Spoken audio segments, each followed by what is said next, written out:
little slower than I was. Test.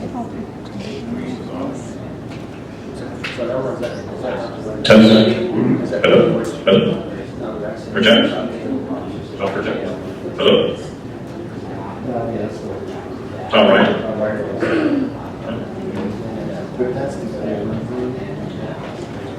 You couldn't figure out what that means. So, they're not going to allow them It says on the screen, but I don't have a preview screen.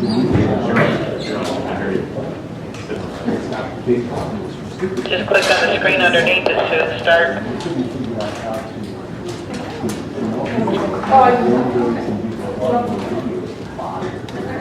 Well, it reminded me of the time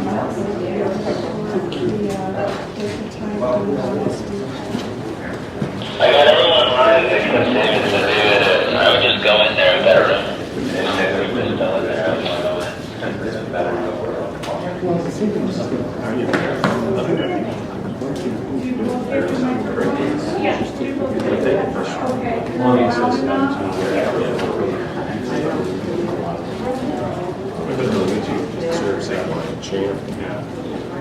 Yeah, we don't care about them.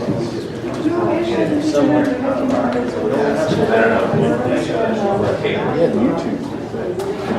Keep it.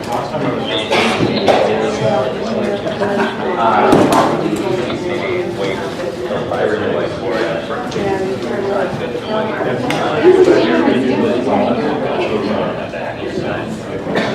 Okay, and when I push the play button, I see a red X, correct?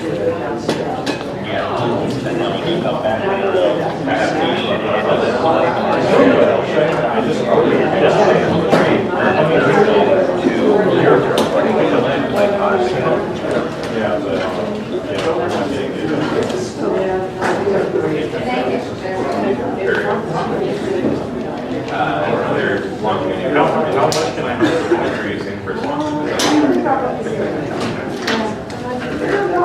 is that too high then? Because it's just...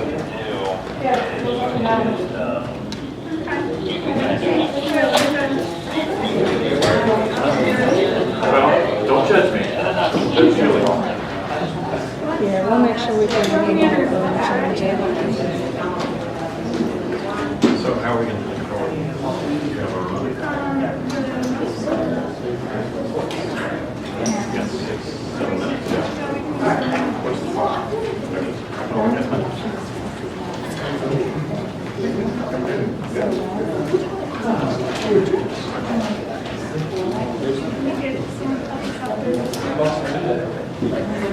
It's already protected. This little $3 So don't lick your nose.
Test.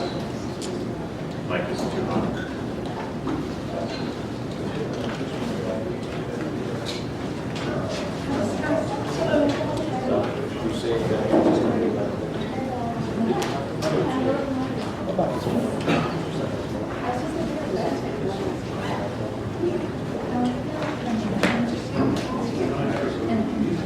I think you are.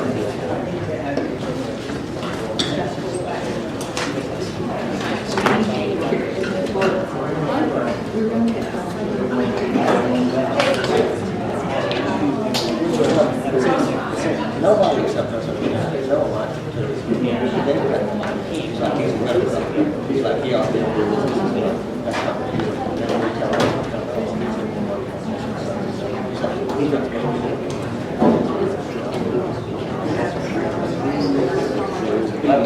Actually, it's not awful.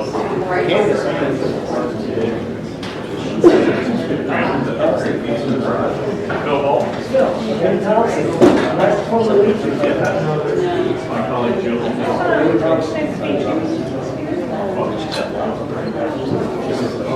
hope that we can deliver.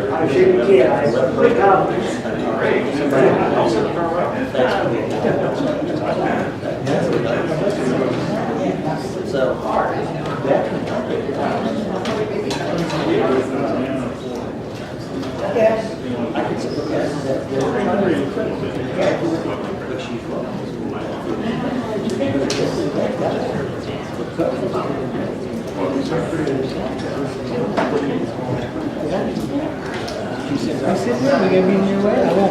I'm just, but I'm not staying, so I just, no, actually, this was, on to the next part. So as long as I can speak by you, that's fine. Make sure.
There's some really great seats in the front row. This is not next class, so we won't be spitting that much. No problem.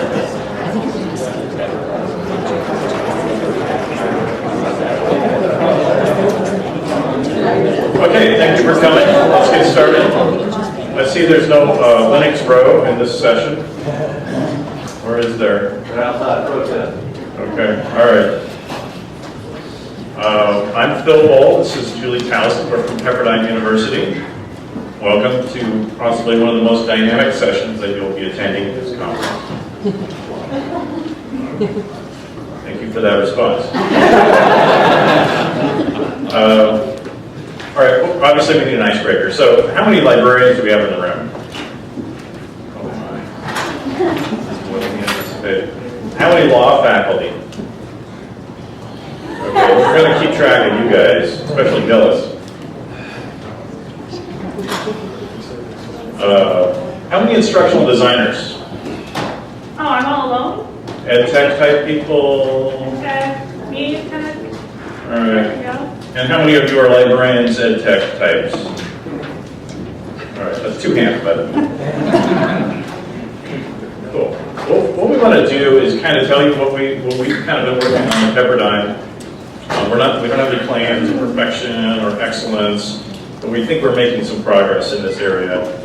We want to encourage and inspire those of you who are in the trenches. We may not succeed, but we're going to try, and that's what we do. And we kind of want to tell you our story of moving the ball down the field with our faculty and helping them meet their goals using technology. It's kind of a psychology sales show. So my background is pig farming in Nebraska, so I'm uniquely suited to this kind of stuff. I can't make any plans for Julie. Pepperdine University, quick background. You know, we are in the ghetto of Malibu. 830 acres on the side of a mountain overlooking the Pacific Ocean. The law school is only about 43 years old, and we've been located there since 1978. The building is dedicated to the law school, so we don't share space with anybody else. But it's an original 1978 building with all the beautiful things that go with 1978. Some of you may remember, and some of you may have heard stories. The colors, it's all true, by the way. We did expand the building in 1992. We made that expansion fit perfectly with the 1978 building. So the new part, 1992, is perfectly matches the 1978 section. So it's a perfect cohesive piece. So if you can imagine just extending 1978 into 1992, it's great. With the burlap and the browns and oranges. We are making progress in that area. I did want to mention that Pepperdine has campuses all over the world. We actually have 5 locations in Southern California if you need one. And people do. We have about 600 full-time JD students. We don't have any part-time or evening programs. And about 100 masters and LLM students. So we have a few people to deal with. And what are we here for? We're here to talk about the faculty. Now, who's got a faculty at their law school? Now, we used to joke, and we of course don't do this anymore because it's not really much of a joke. If we didn't have any students, it'd be so much easier. Couldn't say anything about faculty. So, out of all you that do have faculty at your school, how many of you have faculty that really embrace tools in the classroom and educational technology?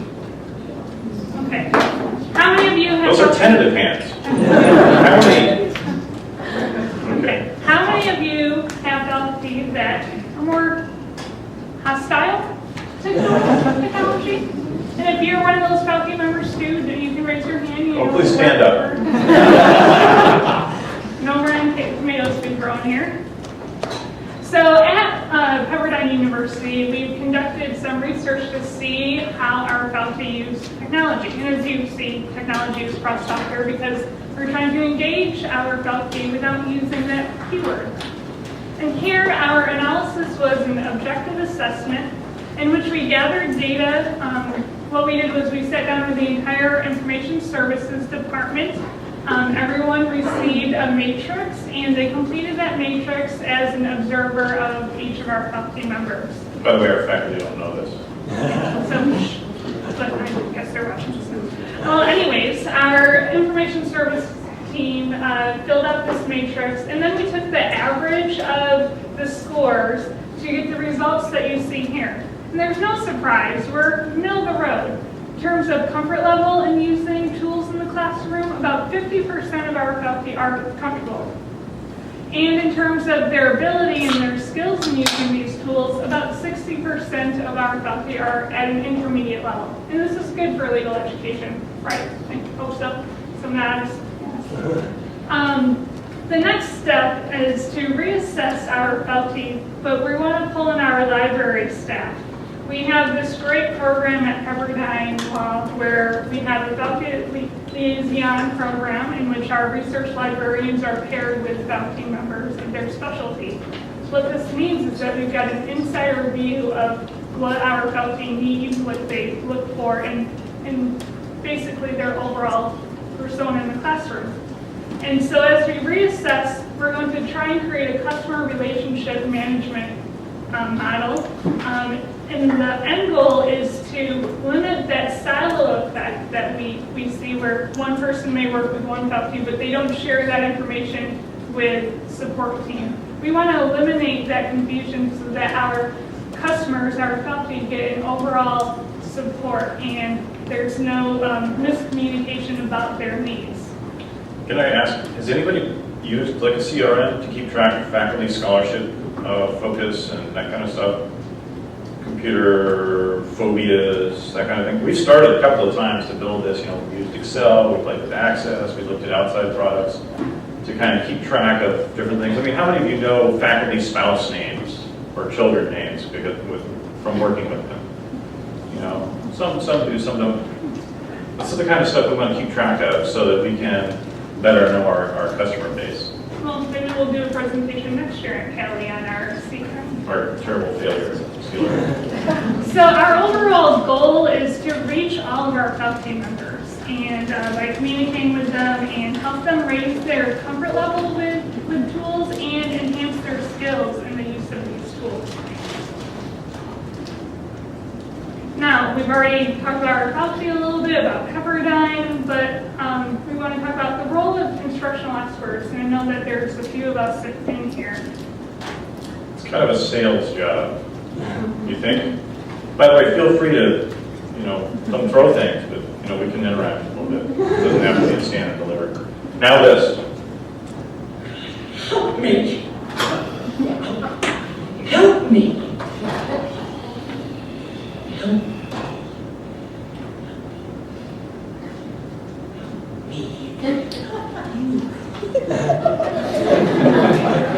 Are any of you like me and feel a kindred spirit with Tom Cruise as Jerry Maguire? Help me help you. Anyone feel like that? Yeah, great. Well, it looks like we've got some enthusiastic people that get some prizes. You're nodding and laughing. So you get this great tumbler. And Now keep in mind that everyone is a winner. thank you. Some get prizes. Okay? So, what is an instructional expert? Most people think we're just technology specialists, but we're more than that. We're accomplished professionals, we're relevant, we're on the front line of educational technology and in the educational mission. We help craft change by supporting the champions of the change. We help with curriculum development, we help with assessment methodology by giving our expertise and our information. But with this expertise comes the need for team collaboration.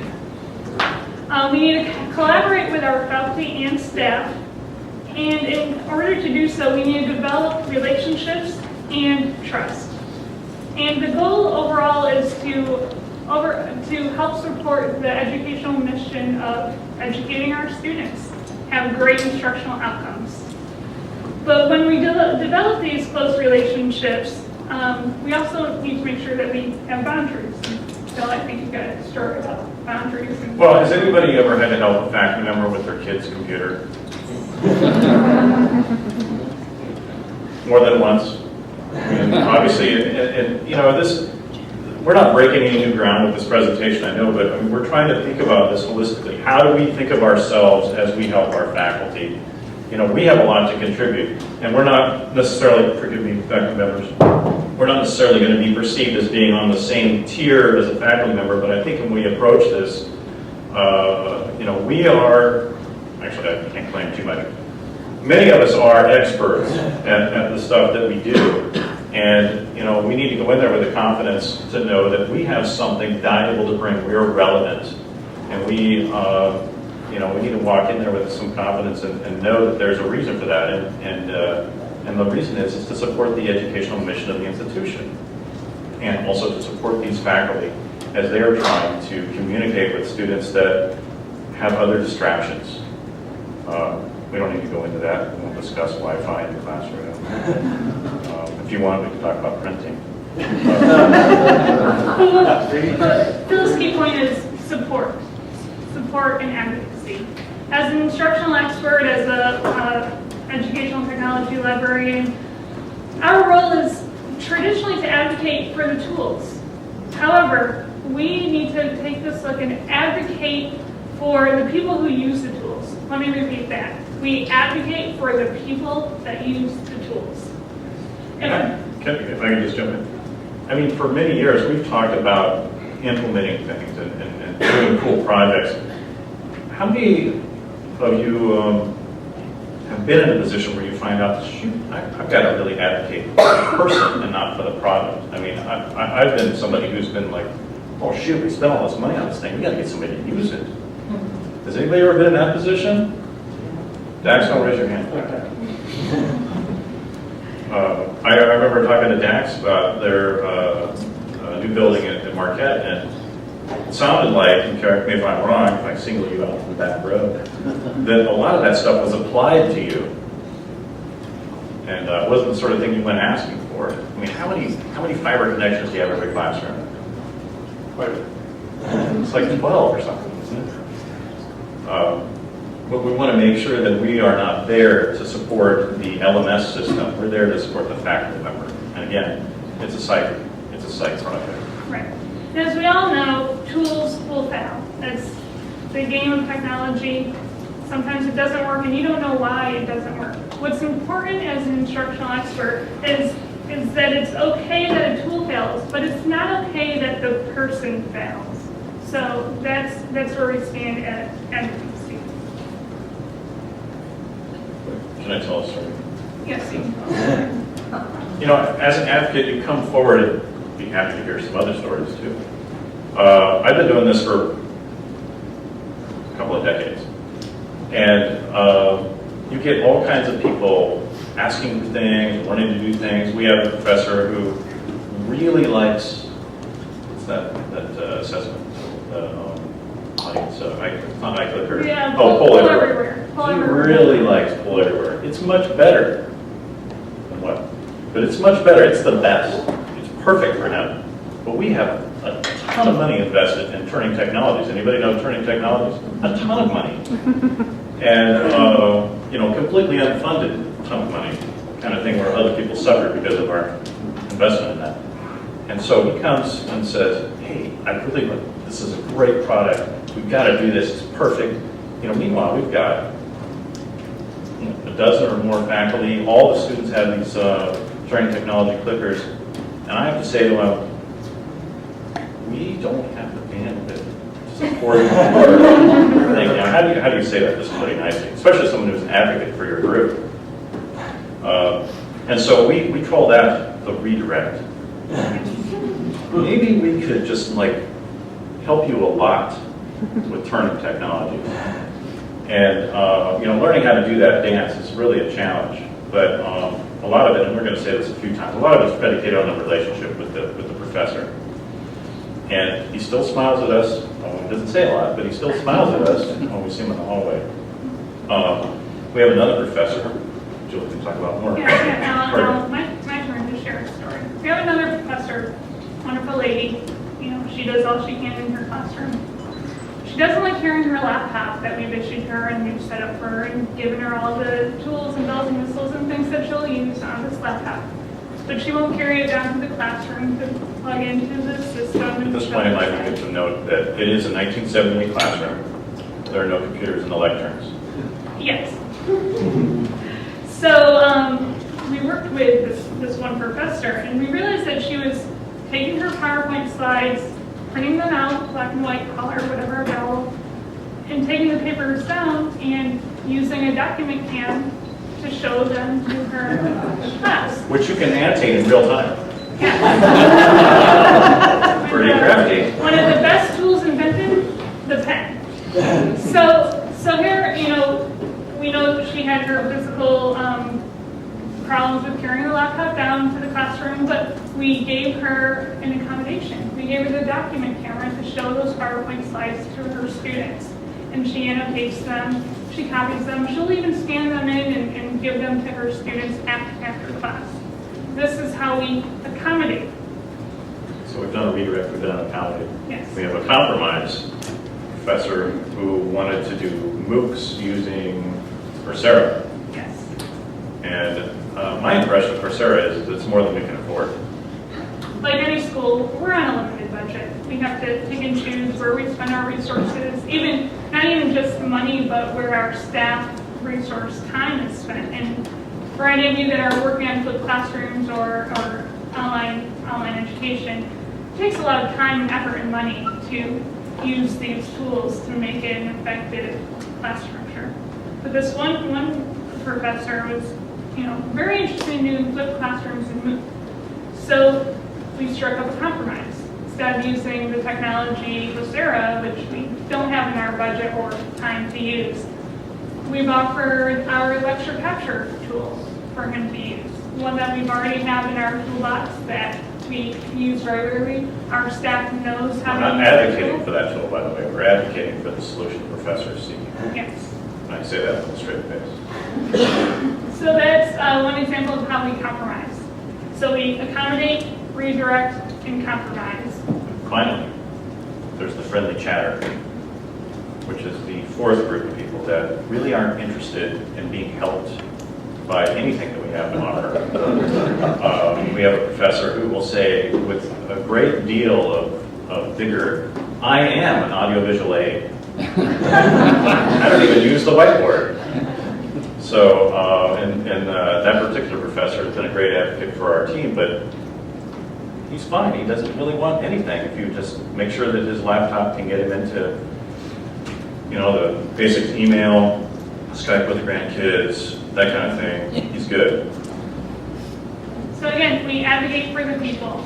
We help redirect where we need, we can't help them additionally with what we have. We compromise with them, and we have an advocate that will vote yes for us, but may not use those tools. I'm just assuming that everybody wants to keep their job, for the most part. Cameras are not, right? I'm sorry? Cameras are not, right? Well, it's not on you. And finally, the overall goal as we advocate is we want to support the overall educational mission. A wise dean once told me, align yourselves with the mission of your leader. And so, that comes down to how many want to keep your job. So, okay, the challenge. About a year ago, the dean came to me and said, look, we got funding to redo your classrooms. I was like, hey, only 10 years after I asked. And she said, but you have to do this in a way that everybody's going to like it and like you. I said, okay, I think we could do that. And, that's kind of where we started using that matrix that we mentioned earlier, measuring people's abilities and interest in participating in technology. And it just brings to mind further back, I remember being in faculty meetings and things. And as a librarian and administrator, I get to sit in on the faculty meetings, so I see all the sausage get made. And there have been times where I've heard, we are word people, okay, referring to the faculty. And that's not someone distinguishing themselves from, we're perfect people, forgive me, John. We are word people, which means we don't have any time for this computer silliness. That's kind of a chilling statement.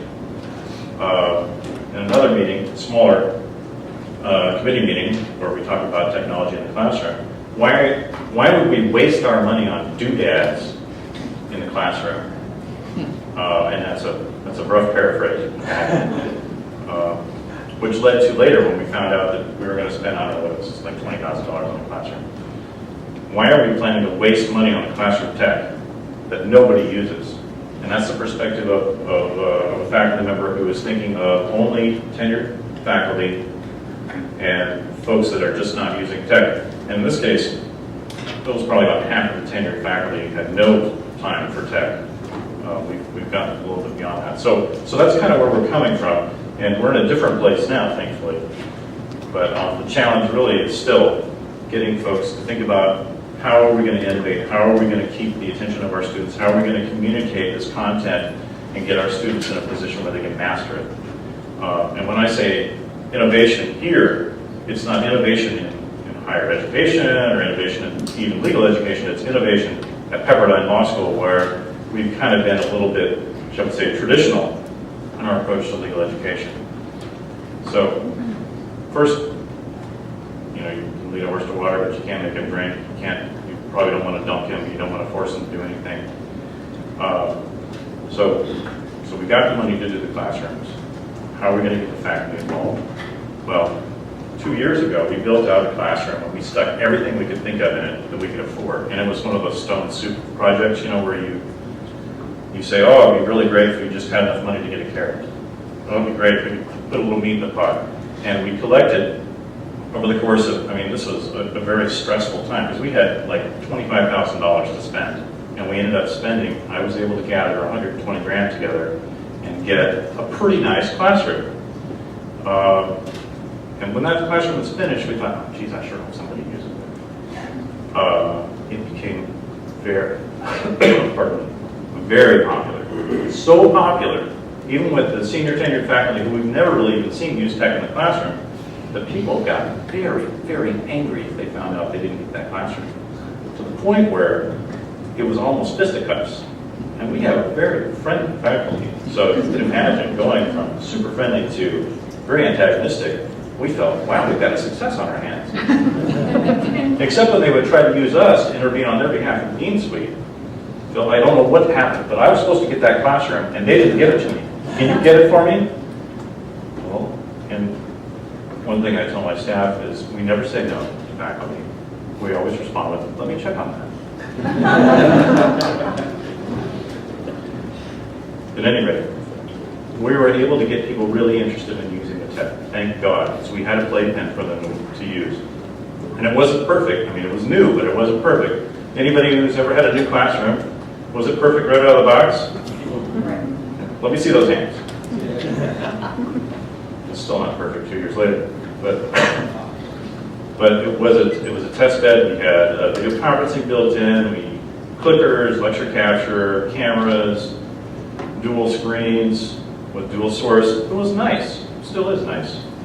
And after that, we were able to sit down with every faculty member and poll them on what they liked, what they didn't like. Because a lot of our faculty, some of them travel around the country, but they present at conferences and seminars, and they don't really use the tech. They just kind of stand there, and maybe someone runs a PowerPoint for them. They're not really experiencing things like we do when we go to different conferences for Cali or other similar things. We got to figure out this HDMI cable and that kind of stuff. Yeah, I'm really loving that television's about in the back room. Frankly, I like to watch TV, and I'm kind of watching this right now. But we sat down with every faculty member multiple times and just said, what do you like? What don't you like? And got to know them in a probably a different way than we could have had we not had that classroom, because they had some experience with these things. And being intentional about that and asking them and being obedient to the dean and trying to cultivate those relationships more, it was very affirming.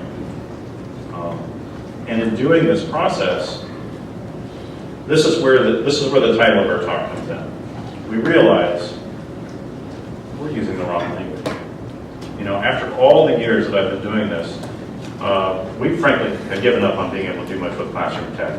And so we were very much a break fix, sys-admin, power and water type operation. We ran file servers, print servers, all the kinds of things almost everybody in this room does or uses. We hadn't done a lot with ed tech, and we had projectors, but that was about it. So we realized, let's drop the word technology, which really hurt.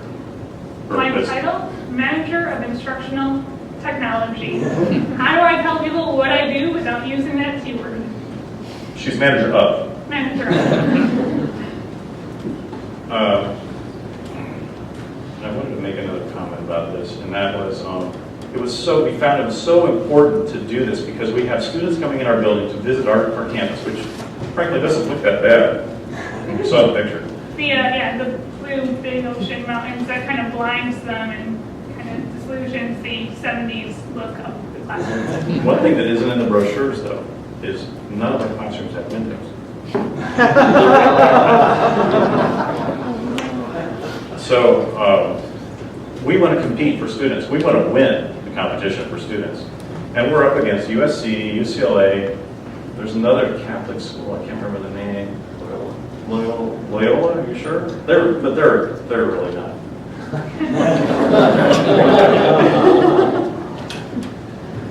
And we want students to see that Pepperdine is, we're not just a view, we've got stuff in the classroom too. And so, that was part of it. And if we put the tech in there and we don't use it, it's really kind of a loss. But students are competing for jobs. And did you guys see that, I forget now what it was, the general counsel at Kia or something did a survey of big law who could use Microsoft Office, and they failed? Oh my gosh, we could at least model with a classroom that has more than just a projector in it. So that and trying to attract the faculty that are probably in this room to come to Pepperdine, who now have to wonder, if the tech is going to work or if there's even tech in the room. So, T-words, sorry. Keywords. Looking at this lady, you feel stress, anxiety, a lot of emotions. These keywords, more often than not, you feel this when you think of keywords. And we're calling T-words the word that kind of comes from technology and might envelop a faculty member's, fear of using something new in the classroom. So what are some keywords, key quotation marks, that you guys feel are invoke the same feelings as this poor soul on the screen? Upgrade. Upgrade. All right, give that man a Pepperdine branded mug and a limited edition Pepperdine branded thumb drive, 8 gigs, and it runs really fast. And it's orange and blue. In our school colors. Yeah. Go Pepperdine. Any other words? Upgrade. Video capture. Video capture. I thought you said New Hampshire. I feel the same way. Hey, students don't come to class if you do that. Well, we have required attendance. So, yeah. But there is a perception that people that are doing lecture capture, video capture, that students won't show up. I think a bigger fear on video capture or lecture capture, and some of you feel free to weigh in, people don't want to be recorded. And we, and many of you probably know, we had Ken Starr as our dean for a number of years. And I thought, he's not going to want to be recorded. He didn't care. He was like, record whatever. And I guess at that point in his career, everything he'd done was on the record. So, any other thoughts? Cloud computing. Cloud computing. Cloud's a good word. Yes, ma'am. Training. Training. That is a T word. And I was going to mention that later in the talk. Have any ever read the book Joy at Work by Dennis Baki? Everyone knows that happiness is fleeting, but joy endures, and you, of course, want to have enduring joy at work. One of the things that Dennis Baki says in his book is, whatever you do, eliminate the word training from your vocabulary. Because nobody wants to be trained. I mean, that's for kids that need to learn how to use the toilet and for dogs. And that's always stuck with me. But I find that a lot of people still use it, but we are trying to eliminate that. Any other words? Changing. Changing. Yeah. Is anybody getting anxious just listening to her? What about just something like help? Help, yeah.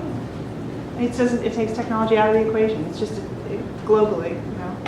We're here to help you. We're here to provide help. Improve. Improve? Is that scary? Yeah. I use it to scare others. Okay. So we're talking about weapons now instead of tools. Okay. Gentleman in the back row, you had your hand up.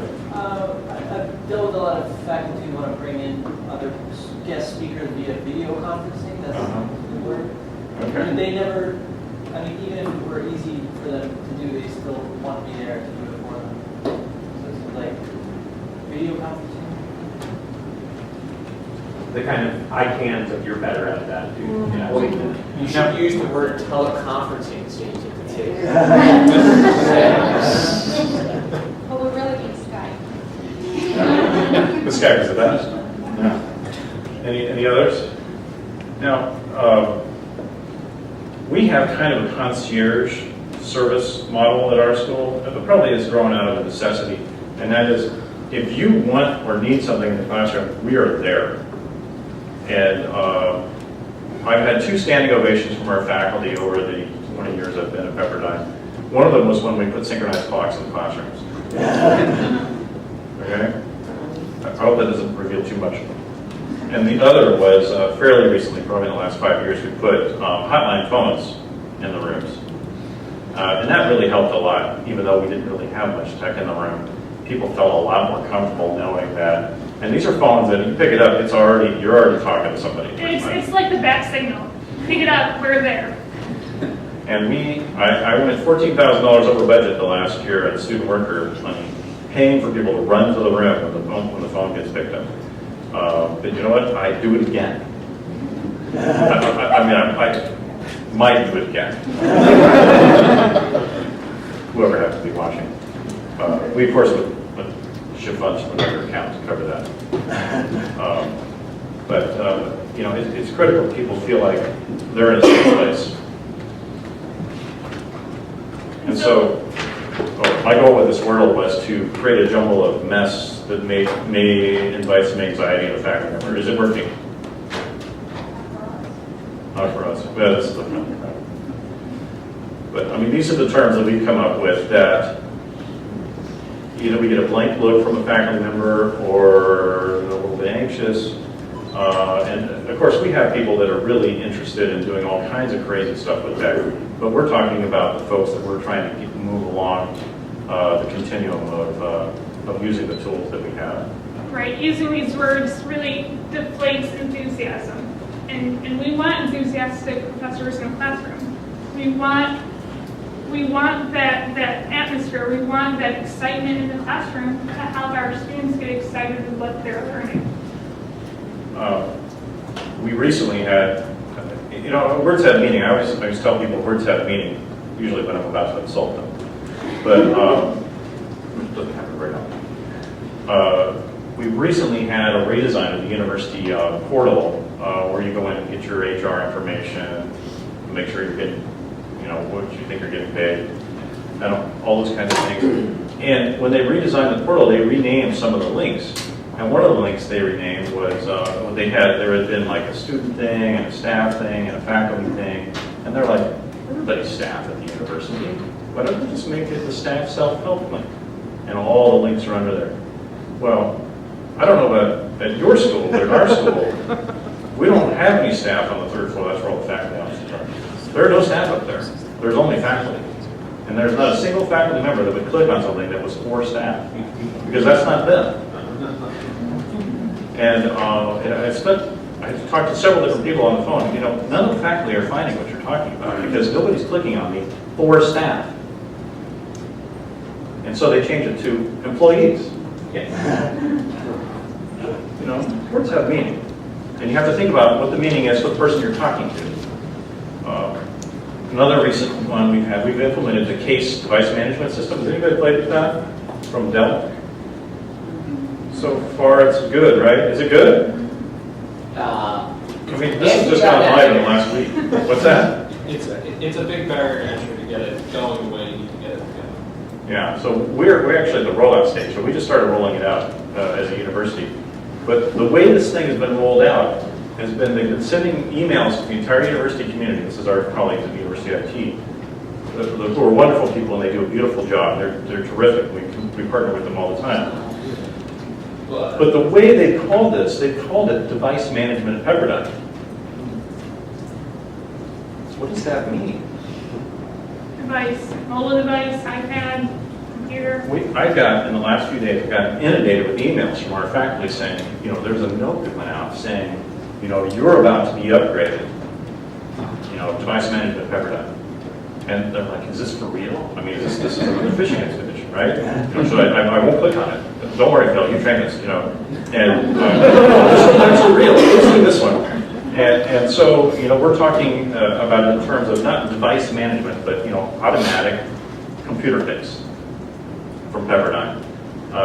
Because it's not that people aren't sophisticated or they don't understand, but device management doesn't have any bearing in most people's lives. That doesn't mean anything to them. On the IT side, oh yeah, makes a lot of sense. We've got devices, we've got to manage them. This is a tool, let's do it. But nomenclature is important. Oh, and you guys have all heard the term, the shoe obfuscation, right? It's a bumper sticker, get it. So, how do you portray that message in a way that is motivational? Motivational communication is about how you think about what you're going to say, and you also think about who you're going to say it to. In that sense, we And want how they hear it. Exactly. We want to think about their concerns, what they think are important, and what their needs are. Whether that's the needs from the dean's office going downwards or their needs going up. Another important key of motivational communication is being genuine. Knowing the words that you say are specific and have exact meaning. You want to be able to be flexible in how you communicate. You want to be able to change your language if there's a look of confusion, some glassy looking eyes. If your language isn't there and you're not getting the response you need to be flexible. Change what you're saying. What's also important is that you portray your message in three keywords. You need to be simple, specific, and visual. As I said, and you're choosing your language, you want your language to be simple. You also want it to be specific in that you say everything that you need to say, but not anything more than you need to say. When you say simple, you don't mean simplistic, you mean clear. Clear, simple, clear. Thank you, Phil. You also want to Just taking a note out of Josh earlier this morning. You also want to be visual. If you can represent what you need to say in a diagram or a picture, use that graphical element. You can also use a language that illustrates what you need. I think Phil had a little saying about it. Oh, no, yeah, mine wasn't that good. Oh, okay. If you think of a steaming pile of, that conveys a graphic image, right? And you don't even have to draw a picture for that. So, and sometimes we have to deal with those things. And again, we're not suggesting that faculty are not sophisticated and don't understand, complicated things. We want to overcome a resistance to, a predetermined, thing. I can't do this, or I don't want to do this. We want to find out what it is that makes them tick. The key in any sales situation, I think Dale Carnegie said this, is that you want people to want to make the decision to go with the direction you're suggesting. They want to buy. And our job is to place them in a position to buy. And, Phil made a good point about moving in the direction to buy. When you're thinking about communicating with your faculty and staff and other leadership roles, you want to be able to use familiar terms. As I said, familiar terms that doesn't confuse, that say what you need and mean what you say, simple and that they're clear. But also you want to use familiar terms that may provide maybe a personal interest to your message or what you're trying to say. We have one faculty member, I think Phil shared a story about this man that didn't want email. Did I share that one? Did you share that one? Did I tell you about the professor for whom I created an email account? I created email accounts for all the faculty in like late 1992, 93, you know, when email was still kind of a new thing, especially for law faculty. And so I just went out and created the addresses just to have them so that we'll all have them ready. Somehow this guy found out about it. And it wasn't like a secret, but I hadn't announced it to anybody. I hadn't done any prep work, and I was also young and stupid. But he found out somehow that something had happened that he knew he didn't like. He didn't know what it was, but he knew he didn't like it. And he found me. I was like under somebody's desk working on, who knows, cable management, or I don't know what I was doing over there. But I have a very clear memory of him standing over me, yelling at me, telling me to reverse whatever it is that I've done because he didn't like it. And that was someone with whom I needed to develop a much better relationship. However, you did relate the email and the use of the internet to one of his personal interests, sports. As soon as he found out that he could get sports scores to his email, he got a little bit more comfortable with having email. So again, using familiar terms in a way that's personal and relational to the person that you're advocating for is a great way to establish a collaborative relationship. And once you collaborate, and once you get in that relationship trust building phase, you can then encourage the use of tools. And not only encouraging the use of tools, but encourage the effective use of tools. Because again, we don't want the tools just to be in the classroom if they're not being used. We want them to be effectively used to enhance the learning outcomes. Because no matter what school you're from, whether it's Pepperdine, Rutgers, LMU, and other lesser institutions. No, I'm kidding. The educational mission of enhancing learning outcomes is what we're all here for. How do you even get to effectiveness? I mean, everything up to now, we've been talking about the what and the whether, and going from nothing to something. But, you know, once we know that faculty are, for example, using PowerPoint, how do we even know that their PowerPoints are pretty stinky? Or something like that. That, you know, and that's a perfect segue to something I wanted to share, is no one is going to pay attention to you if you're not someone that's contributing, right? If you know, if as an IT department, the email system's always going down, who's going to look to you for help? And keeping the trains to run on time, I'm getting there, so be patient. But you know, building a foundation of trust and respect, and somebody knowing that maybe you don't know what you're talking about, but you can find the answer, and you're someone who can deliver something that's valuable. And one of the ways to do that is you sit in people's classes. You meet with them in ad hoc meetings. You participate in committee meetings. You participate in other activities that put you in close contact with these faculty. And yes, there are faculty that have really unfortunate PowerPoints. But you know, and we celebrate those people because we are so pleased that they're doing PowerPoint. But you know, we know that filling a slide with 3 code sections, verbatim, that may not be the best approach. This is really good. This is nice. Have you thought about how this is being, perceived in the classroom? Are you wanting the students, and then we enter into a dialogue with them. How are you expecting students to use this, and what is your goal with this? And frankly, we don't really get people to change much away from, because we're word people, right? We like to present lots of content, and we expect students to digest it.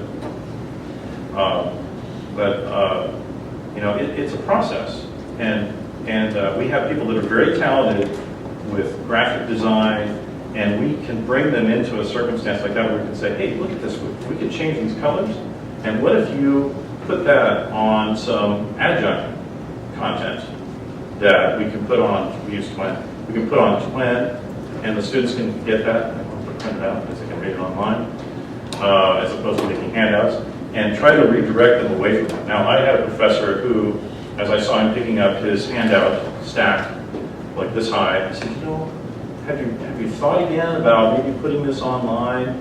He said, oh, no, the students really need this. They want this. And we asked the students, and they don't want it. So, we clearly have a ways to go. Sorry? As the only student in here, Hey, we're all students, man.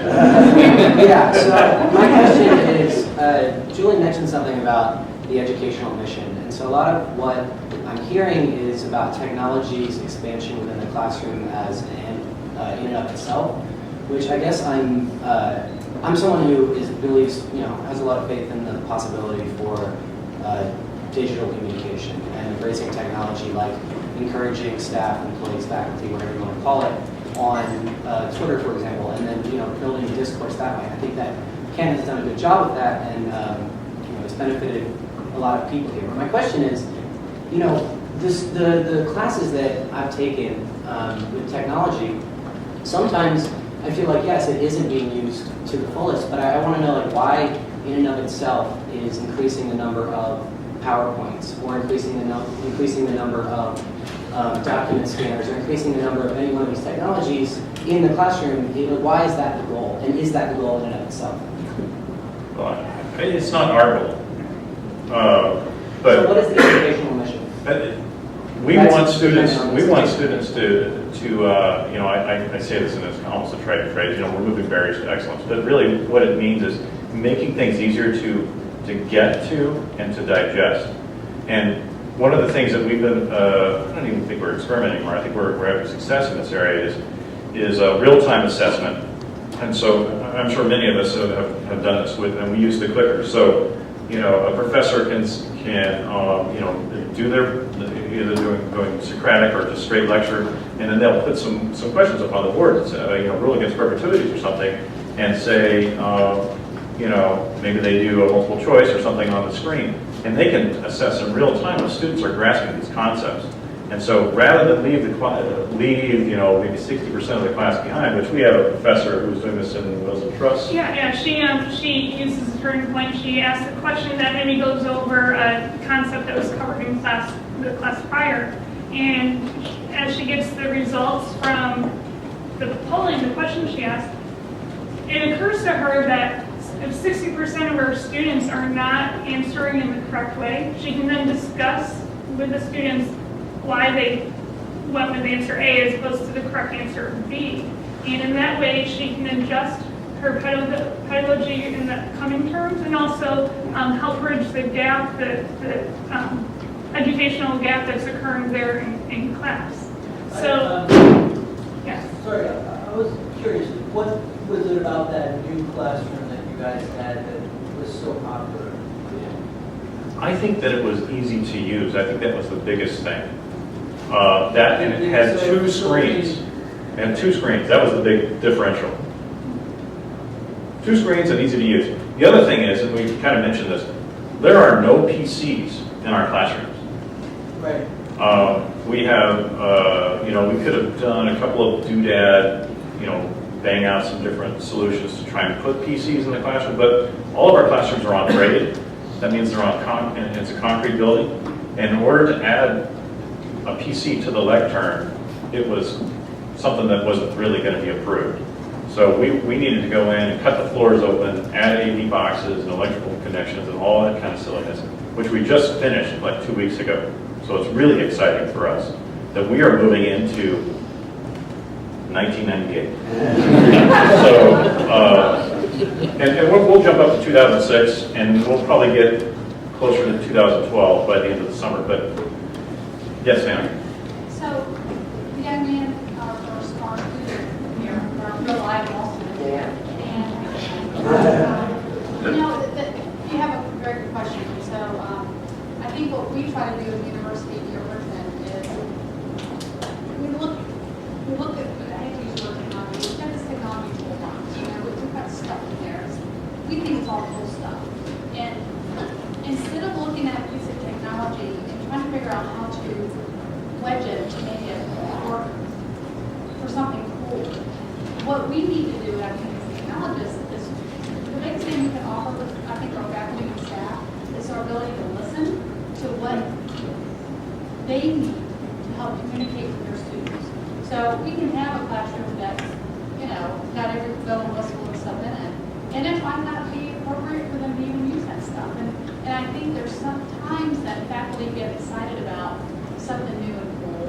And so they bring it in and plug it in. And I think students sometimes get, their senses overload because it's hard to concentrate on what the subject matter is. I think sometimes when, faculty are throwing the stuff out because they don't really know how to use it here.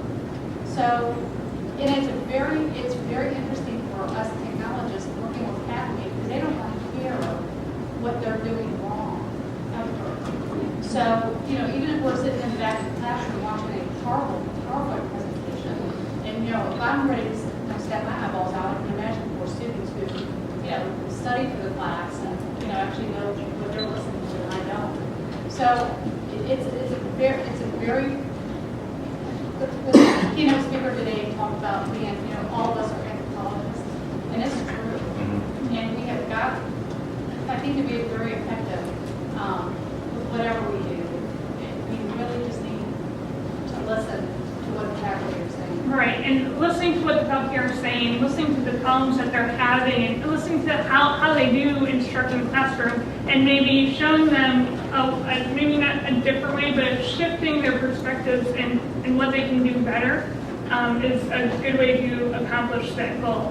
One example I had is a faculty member that I think they were teaching legal research and writing, and they were putting a screenshot of the student's paper in PowerPoint with annotations and corrections on it. But once you do that screenshot on PowerPoint, the text gets very small. And she knew that visually the students weren't able to see her corrections.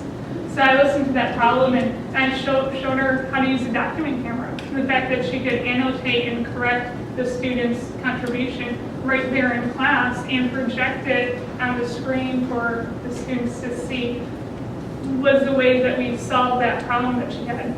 But it's listening to what the issues are, listening to what the problems are, and not forcing a tool on the problem, but finding a right tool to help solve that problem. We have a lady in the back. So I want to go back to how you kind of work with faculty and get faculty to adopt more things, and I suggest that you don't do it. I suggest that other faculty do, Right. and that you leverage what is going on right now, which is a crisis in legal education, with more people talking about how to teach more effectively, how to impart with the ABA toying with outcomes, although it's unclear whether they're going to adopt it.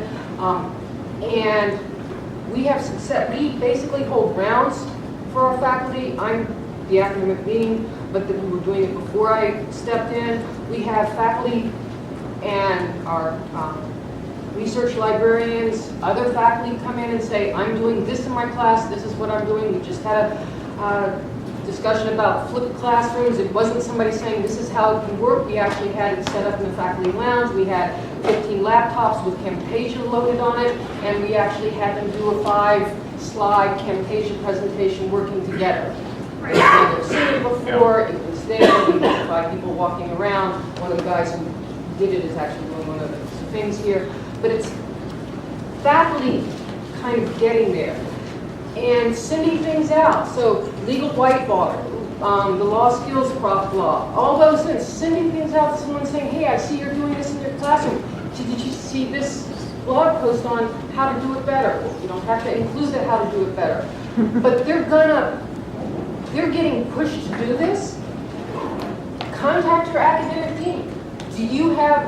They're there for a reason, and it's not necessarily to make the faculty members pleased and happy about what they're writing right now, because the crisis is saying it's not about writing and scholarship right now, it's about teaching. So what can you offer? Can you put together something? You'll find younger faculty jumping at it, and then they have a way to rise in the school to be recognized. So it's not all you. Yeah, it's bringing champions in. And that's one of the things we try to do is empower the champions. Thank you for that. I think that's great. We have, and since we're not faculty members, even though I get to sit in the meetings, we're on the outside still. And getting the faculty to encourage each other is key. And I think we can do a lot more with encouraging champions. Some of our best attended learning sessions or coffee talks or whatever you want to call it, lunch and learn, we had a faculty member be sort of the guest speaker, and he talked about using clickers in the classroom. And on a weekday in the summertime, we had 18 faculty show up for Subway sandwiches and to talk about clickers. And it was unbelievable. And it was a broad spectrum of faculty. It wasn't all the tech gunners. It was everyone. But we also realized that not every faculty can attend every coffee talk or lunch and learn session. But getting that communication out there in a variety of different ways is important in reaching your overall audience. I craft a teaching tools newsletter that goes out each week, and that focuses on the tool or topic that we plan on discussing at the coffee talk for that week's session. And then from there, I also write a quick guide or an instruction, almost like an instructional shorthand manual. Short, visual, specific. Specific with images, specific messages, and I post that on our Law Tech website with the link that goes back to that initial newsletter. So with these 3 different communication tools, I cover the basis of people that just want basic knowledge, people that want face-to-face learning sessions to learn more about the tool, or someone that just wants to hold on in their office and learn a quick step on how to use that feature. So I cover each of the different communication types for my different audience members. And as we conclude our session, I want to leave you with a few key points. We talked about deploying tools for their own sake. You don't want to do this just because a tool is cool. It doesn't mean that it's worth using. So fun. You want to make sure that the tools solve the problems at hand and enhance the teaching and the learning goals of your students. And above all, you need to make sure that you market in a language that is understood and comprehended by your audience, your faculty members. And I want to make a comment on this too, and from a management budget perspective, I don't like to add tools if we've got something that will do the job. I don't like to add tools that either conflict with or don't integrate with existing systems. And that's the practical aspect. Now, if we need something, we'll get it. But whenever possible, I try to look through the lens of, okay, is it web-based? Can I get it hosted off-site? Because I'm not about adding servers to my server racks. I'm about adding services to my constituents. And if I can take some burden off of my team so we can focus more time on the ed tech mission and less time on running boxes and patching and all that silliness, that's what I'm focused on when we're adding these tools. So, yeah, think about what you're saying, think about who you're saying it to, and build those relationships. it's all about love, people. And of course, we have me at hello.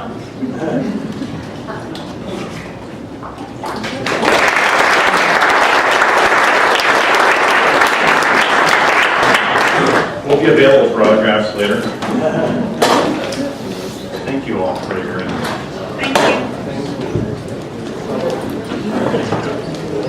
You're always kind. I never know what's